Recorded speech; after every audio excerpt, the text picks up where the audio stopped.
विश्वास सदियों का, विरासत अपनों की, हर पीढ़ी जिसे पहचाने, वो चमक रतनलाल सिवाफना ज्वेलर्स की।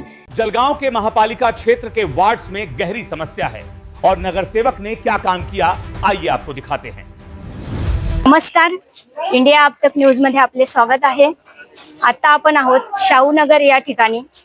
आधीचा प्रभाग क्रमांक 5 आणि आताचा 6, प्रभाग क्रमांक 6 या ठिकाणी आपण काही नागरिक आहेत त्यांच्याशी जाणून घेऊयात की या प्रभागातील काय काय समस्या आहेत आणि माजी नगरसेवकांनी काय काय कामं केले आहेत ते।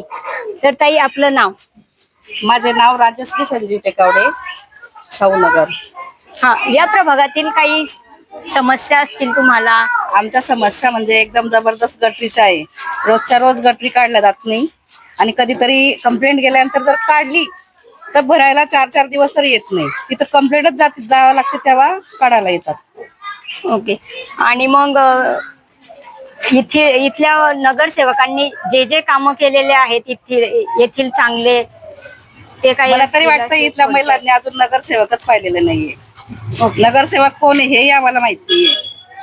ठीक आहे, ठीक आहे ताई, आपलं नाव? आपण काय सांगाल? चंद्रा टेकावडे। मी गटरींच सांगणार आहे माहिती की खूप साचलेल्या गटर आहे, खूपच, आणि उघड्यावर आहे सगळं काही, आणि भरणारे पण येत नाही काढल्या तरी। तेच समस्या आहे आमची गटरीची। ओके ताई, आपलं नाव? मी सविता टेकावडे। रस्त्याच्याही समस्या आहे, रस्ते खूप खराब झालेले आहेत आणि नालीत पाणी पण खूप तुंबतं आणि मच्छर होतात। कचऱ्याची गाडी वगैरे कशी? गाडी पण कधी कधी खूप लेट येते, 3-4 दिवसांनी येते। रेग्युलर यायला हवी गाडी, नाही येत रेग्युलर। गटरीचे खूपच प्रॉब्लेम आहेत।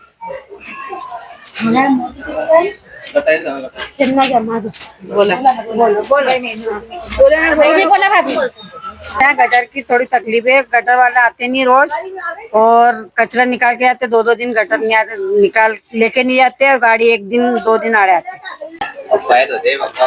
दादा, आता आपण महानगरपालिकेच्या निवडणुका येऊ ठेपल्या आहेत, तर नेमक्या आपल्या प्रभाग क्रमांक 6 मधील शाहूनगर येथे नेमक्या काय समस्या आहेत तुमच्या, ते थोडक्यात सांगा। आमच्या शाहूनगरच्या महत्वाच्या समस्या म्हणजे घाणीचे साम्राज्य। गटारी तुंबलेल्या आहेत, पथदिवे बंद असतात, काही चालू असतात काही बंद असतात, आणि आरोग्याचं म्हणजे खूप त्रासदायक झालं। आरोग्य म्हणजे धोक्यात आलं आहे शाहूनगरचं। चारही बाजूने अगदी घाणीचं साम्राज्य झालंय भागाच्या 6 नंबर प्रभाग शाहूनगर आहे ना, त्याच्यामुळे इथे साफसफाई रोज होत नाही, कर्मचारी येत नाही। नगरसेवक आता 5 वर्ष झाले पण कोणी नगरसेवकांनी लक्ष दिलं नाही बाहेरच्या, जेव्हा निवडून आलेले आहे त्यांनी। तर आमच्या शाहूनगर तर्फे हे ज्या आमच्या वार्डातील ज्या समस्या आहे महत्वाच्या 2च आहे, म्हणजे लाईट बंद असतं, पथदिवे, आणि घाणीचे गटरी खूप तुंबलेले आहे आणि पुरातन म्हणजे 50 वर्षाच्या वर गटारी झालेले बांधकाम, त्याच्यामुळे तिथे तळच नाही ना, माती निघते, सगळी गाळ निघतो आणि वरतून जी घाण वाहून येते ती प्रत्येक ठिकाणी ब्लॉक होते। गल्ल्या आमच्या कंजेस्टेड असल्यामुळे वस्ती दाट आहे, त्याच्यामुळे घाणीचे समृद्धी आणि घंटा गाड्या कधी येतात कधी येत नाही, त्याच्यामुळे कचरा रोडावर किती पडलेला असतो 4 बाजूने शाहूनगरच्या 4 बाजूने।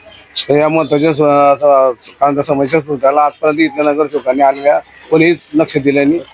मतदानापुरते येतात, निवडून गेले की त्यानंतर कोणी लक्ष देत नाही। माझं नाव विजय विष्णू वाडकर, मी माजी भाजपा नगरसेवक आहे 2001 चा। आहोत का येथील प्रभागातील नागरिक किती त्रस्त आहेत या गटारींच्या समस्या असो वा पाण्याच्या असो वा घंटागाडीच्या असो। आपण पाहू शकत आहात, अक्षरशः गटारींचे तुंबलेले पाणी हे नागरिकांच्या दारापुढे येऊन साचलेले आहेत आणि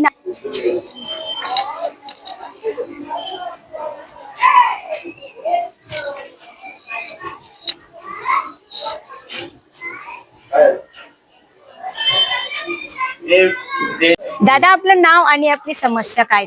माझं नाव मोतीलाल महबूबुल्ला आहे। माझी समस्या हीच आहे की आमच्या नळाला पाणी येत नाही, ना या घराच्या ना त्या घराच्या, म्हणून पाण्याची आम्हाला लई त्रास आहे, तो त्रास कमी करावा। पाणी येत नाही म्हणजे नेमकं पाणी नेमकं काय येतच नाही, सारखं येतं थोडंफार, झटके देतो, बंद करतो. मग झटके. तुम्ही या विषयावर काही चर्चा केली? आम्ही अर्ज टाकला, एक 10 लोकांची सही घेऊन ते पोळणी मिनी अर्ज टाकलाय. 10 लोकांच्या सह्या घेतल्या, तिथं टाकला एक अर्ज.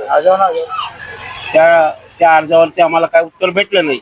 पालिकेने काही उत्तर देण्यात आलं नाही, किंवा- घेतला अर्ज आमच्याकडून आणि करता म्हणे बघू ठीक आहे.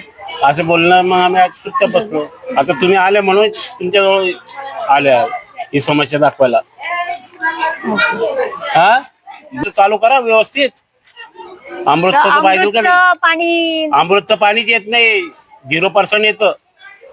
काही वेळाला येत नाही, काही वेळा झटके खातात, तर मग आम्हाला त्रास होतो दरवेळेला. हो सर, आम्ही काय करायचं या गोष्टीवर? ठीक आहे. दादा, आपण येथील नागरिक आहात, आपल्याला कोणत्या समस्यांना सामोरे जावं लागतं? सर्वप्रथम तर इकडचं जे पाणी आहे ते जुनं नळाचं पाणीचं बंद केलं आणि अमृत योजनेच्या भरोश्यावर या ठिकाणीचं पाणी बंद करण्यात आलेलं आहे. आणि ते बंद केल्यामुळे इकडे जे अमृत योजनेची जे फिटिंग झालेली आहे त्यातून पाणी आणि त्याचा दाब देखील कमी आहे, म्हणून इकडे पाणी अटकून येतो आणि वेळेवर येत नाही. म्हणजे योग्य प्रकारे जसं यायला पाहिजे आणि आपली गरज आहे ते पूर्ण व्हायला पाहिजे तशी गरज ती पूर्ण होत नाही. सफाई कामगार देखील येत नाही. कसं आहे मॅडम, इथं म्हणजे आज 25 वर्ष झाले आमच्या वार्डामध्ये. पहिले धर्मेंद्र कदम हे नगरसेवक होते, पोपटराव धोंडेबा यांनी जे हे कामं केले रोडाचे हे तसेच आहे. आणि त्याच्यानंतर 20 वर्ष झाले इथं बाहेरचे नगरसेवक निवडून येतात आणि आमच्या समस्या काही पूर्ण करत नाही. ते आम्ही त्यांना इथं बोलवल्यानंतर ते रोज सांगतात ते काय आम्हाला माणूस पाठवू, उद्या पाठवू, परवा पाठवू, या गोष्टी करून आम्हाला टाळतात. तर आम्हाला आपल्या इथला स्थानिक नगरसेवक हवा आहे आम्हाला, की तो आमच्या समस्या दूर करील. कोणी असो आम्ही त्याला निवडून आणायला तयार आहे. पण यांनी याच्या पुढं आमच्याकडे लक्ष द्यायला पाहिजे. वार्डामध्ये ही आमची समस्या आहे, गटारीची आहे, रोडाची आहे. इकडं रोड खराब आहे, सगळे गटारी तुडुंब भरले असतं पाणी आल्यानंतर मॅडम. तर आमची समस्या पूर्ण व्हावा आणि आमचा स्थानिक नगरसेवक हवा आम्हाला इथला, तेव्हाच आमचे कामं होती. बाहेरच्या नगरसेवक आमचे कामं एकही करत नाही. पोरका आहे आमचा वार्ड, 20 वर्ष झाले मॅडम. तर याच्यावर तुम्ही भर बघून काम करा, एवढं आमची समस्या पूर्ण करायला सांगा त्यांना. ठीक है, धन्यवाद। इंडिया आप तक समाचार, कड़वा लेकिन सच।